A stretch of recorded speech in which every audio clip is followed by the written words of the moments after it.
Greetings one and all, how's everyone doing? I hope well. This is my submission for June's Camping Challenge Alliance, which I've dropped the ball on.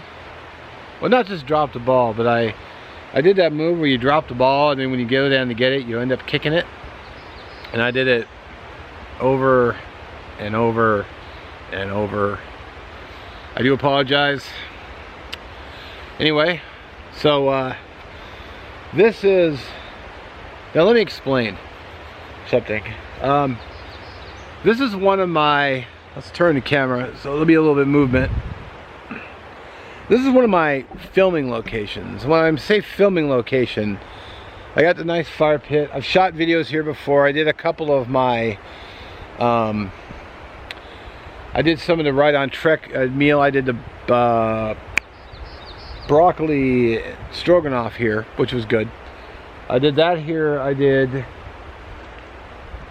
couple fire making videos here.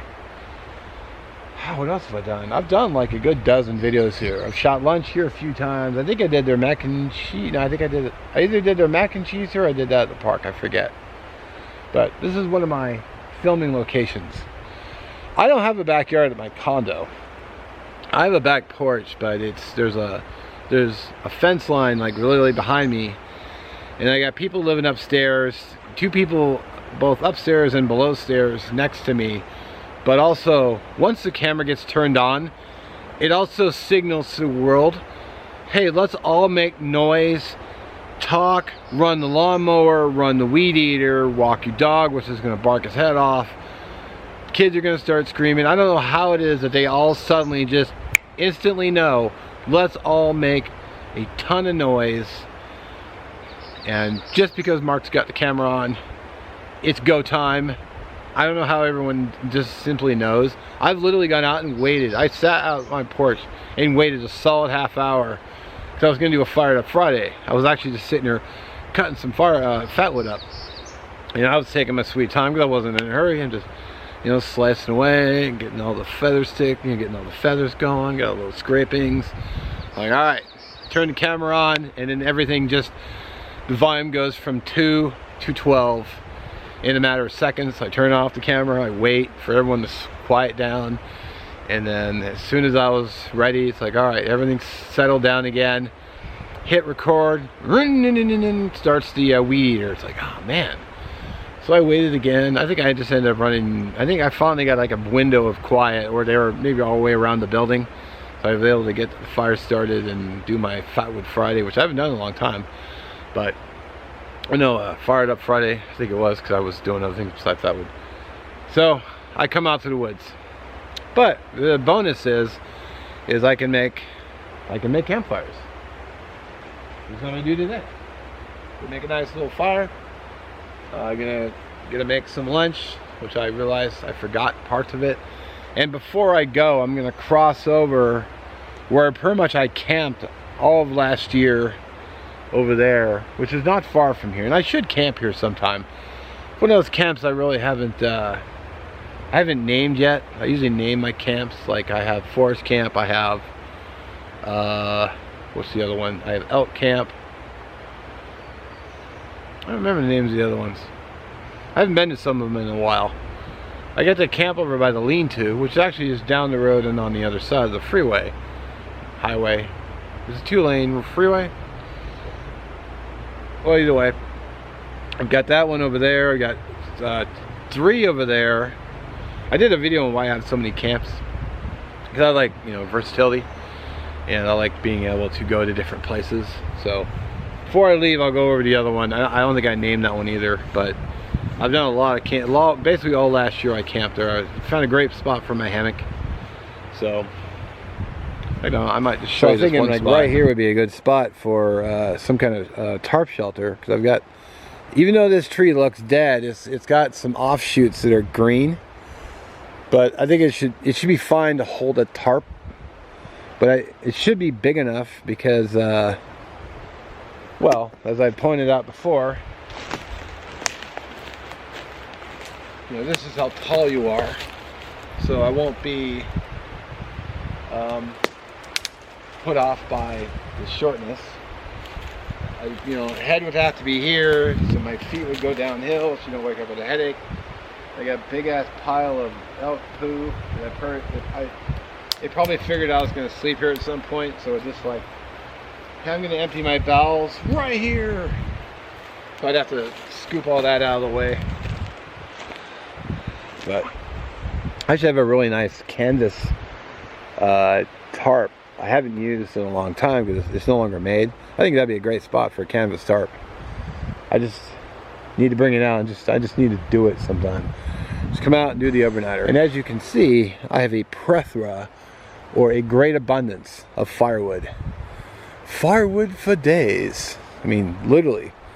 Because, I don't do a big bonfire. I don't do a big white man bonfire. I do a very conservative fire, which means my firewood / fuel will last me more than just a few trips. I can come out, do my thing, and then come back, and then do my thing again, and have lots, of available firewood. There's a lot of standing dead in here. There's also a lot of leaning over dead, laying down dead, and it's been nice. So even if it wasn't completely dry, I cut down a couple of small dead standing.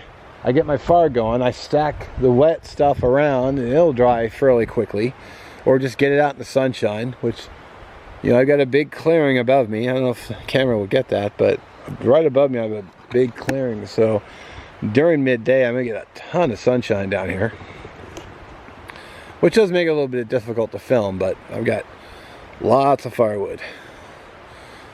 And there's more out there. There's more always. This is actually where the airfield is. I did a video of a plane landing just over there, where, straight where the camera is. I got the airfield, and they're out there. There's tons of firewood around the airfield. Where they cleared the airfield, and they just stacked a bunch of wood. So I got lots of wood, which I'm gonna go get a piece today at some point. And so, yeah, lots of firewood out here. And this is just what I can see. I mean, if I walk further down the trail here, I think it looks like mountain bikes have been riding by here, because it's actually a popular campsite.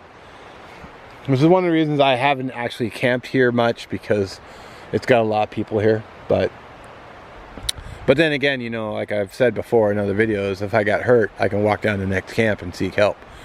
So, pros and cons. I do have my wild camp spots, which I have used and slept at. Like Forest Camp is, really off the road. You can't see it from the road. Fairly secluded, although people have been there. So, yeah. Before I leave today, I'll go over and I'll show you the other camp too, which you guys have seen a lot of, but I probably won't go into it as much detail as I have here. But this is one of my filming locations. All right, same area-ish, camp number 2. For the Show Us Your Camp Alliance. I'll do a closer view, but that's the fire pit we mainly used.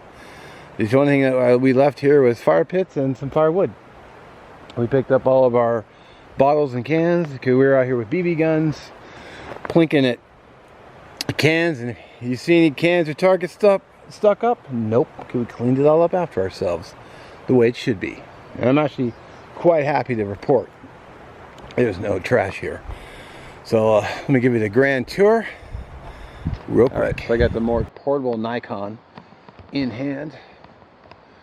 So I actually brought a rake out here to get rid of all the pine cones. So my bro had his tent here, and these 2 trees are right hanging my hammock. Several of my hammocks, actually.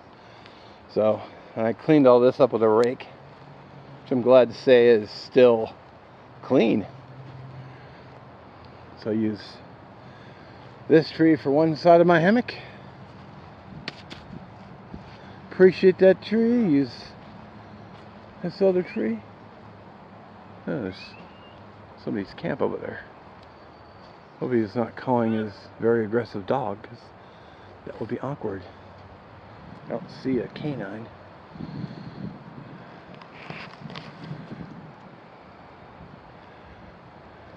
Don't want to have to go blades on. I'm still carrying my knife. I love dogs though, so I wouldn't want to do that. We're yelling at his kids, I don't know. Hey. Yeah, go back over there, dog. keep your dog on a runner is what I would do. Put them on a leash with a long runner. That way they don't run away, but also they don't go after people. So, yeah, anyway. As you see, it's a nice big spot. Great for BB gun shooting and stuff like that. The dirt pile here looks kind of new and fresh. Don't know what was happening here. I don't see any signs that someone's been digging anywhere. So, you see all the residue of the working with tools and cutting firewood, kind of where we do it. I like this spot. It's nice and big. And you know, every time I've come up here, it's been untouched and untaken because you can't drive up to it. Although I do see something different. Grab my camera as I work my way back. Looks like someone had a tent here because it's all cleared. So they probably had one of those big multi-person tents. I can see a little bit of garbage on the ground too, so looks like they cleaned it up. Cool. It's a good space. I mean, it's great, nice, big, lots of people. The only downside is you're right next to a road, so it's dispersed, but it's also not private. I mean, if someone was out here and they were like, say, a nudist, and they were walking around with just their shoes on, honestly, I wouldn't care. I mean, cool, bro. I'm not really interested in seeing Mr. Dingles, but you know, you do you.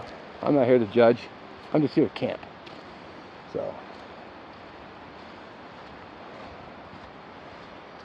and not a lot of fuel on the ground, but there's a lot of fuel out and about. So, you know, we never really ran out of firewood. But how many hell did the down tree I'm looking at right now? So, all up in here, we have a lot of firewood.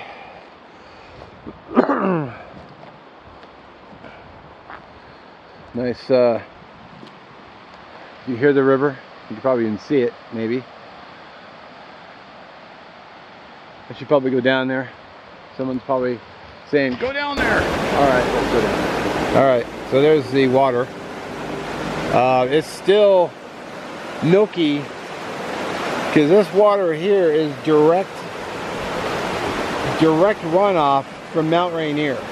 Like, I mean, there's too many trees, but I think at some angles you can actually see Mount Rainier, which is our state's like iconic image. I'm sure you can Google it. But this road, freeway out here, won't actually take you to Rainier. It just skirts kind of behind it on the east side of Rainier. But there's a couple of viewpoints you can go up to see the mountain. Plus, yeah, like I said, it's super close. It's kind of funny, all the driftwood down here that you can see. That water is probably, that water will probably get you hypothermic, even though it's sunny out today. You fall in there, well, I would worry getting swept underneath that pile. You're going to drown. So I like to not get too close. So I'm basically standing on a hill. This is all just nice and steep. So, gotta think about your safety. Not a great place to take your pans down to wash. No good way to get to the water. Everything is just so steep. I think we did it on the other side of this. Maybe I'll show you. I think we actually did is we went down there, which is super steep to get down to wash our pots. But it was a lot lower then too. But you see the river. It's a real nice image. It's purty out here, real purty. Man, no trash in the fire pit. I'm happy to see that. Good job if anybody's been here besides us, which I don't know. But I gotta show you something disgusting as I leave here. Hey, that's kind of a shame. There was like a big rock here, but it looks like they knocked it down or drug it away, and then looks like they 4x'd over it. I can see the trail marks. I mean, if my truck was running, it could totally make this. So, I would do it with a spotter, make sure I was clear on the right side, on the passenger side. But yeah, my truck would make that. It's not that steep, and I got enough clearance. I wouldn't though. Not when right over here there's a huge parking lot. Because my buddy brings his RV, he parks over there. So plenty of parking, but I guess they had to have their car in there for whatever reason. Kind of crazy. All right, so here's a better look at that spot. Just right at the end of this, get around the camera, tripod. Damn thing's not straight. So here's the road that gets us in here, and then there's a guardrail, and then there's a camp spot. This is the end of the runway on the south, and then this looks like you know, like you had an RV or something. My buddy's parked his RV here, and usually when I camp, I back my car. I backed my car right up here. I never had my truck last year, so I just backed up right here and carried my stuff in. Wasn't that bad. Not very far. So